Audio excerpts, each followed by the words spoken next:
Ezekiel, Kabanatang 35. Bukod dito ang salita ng Panginoon ay dumating sa akin na nagsasabi, Anak ng tao, ititig mo ang iyong mukha sa bundok ng Seir, at manghula ka laban doon. At sabihin mo roon, ganito ang sabi ng Panginoong Diyos, Narito ako'y laban sa iyo, o bundok ng Seir, at aking iniunat ang aking kamay laban sa iyo, at gagawin kitang sira at katigilan. Aking ilalagay na giba ang iyong mga bayan, at ikaw ay magiging sira, at iyong malalaman na ako ang Panginoon.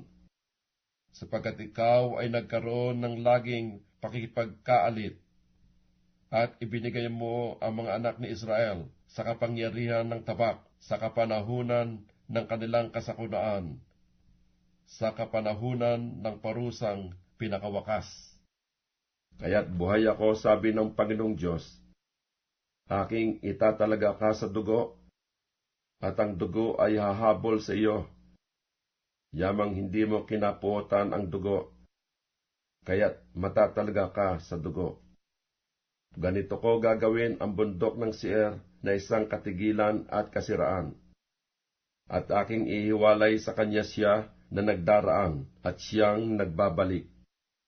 At aking pupunuin ang kanyang mga bundok ng kanyang mga nangapatay, sa iyong mga burol at sa iyong mga libes at sa lahat mong mga daan ng tubig ay mga bubuwal sila na nangapatay ng tabak. Ikaw ay gagawin kong pampalaging kasiraan, at ang iyong mga bayan ay hindi tatahan, at inyong malalaman na ako ang Panginoon. Sapagkat iyong sinabi, ang dalawang bansang ito at ang dalawang lupaing ito ay magiging akin, at aming aariin, bagaman kinaroroonan ng Panginoon. Kaya't buhay ako, sabi ng Panginoong Diyos, aking gagawin ayon sa iyong galit, at ayon sa iyong pananaghili na iyong ipinakilala sa iyong pagtatanim laban sa kanila. At ako'y pakikilala sa gitna nila pagka aking hahatulan ka.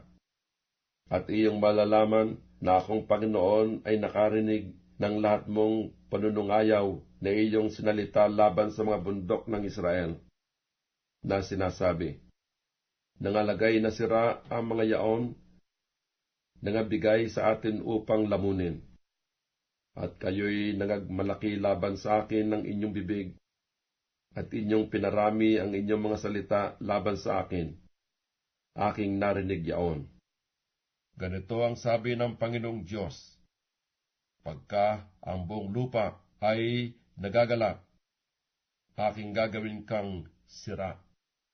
Kung paano ikaw ay nagalak sa mana ng sangbahayan ni Israel, dahil sa sira, gayon ang gagawin ko sa iyo. Ikaw ay magiging sira, o bundok ng Seir, at buong Edom. Oo, lahat ng ito, at kanilang malalaman na ako ang Panginoon.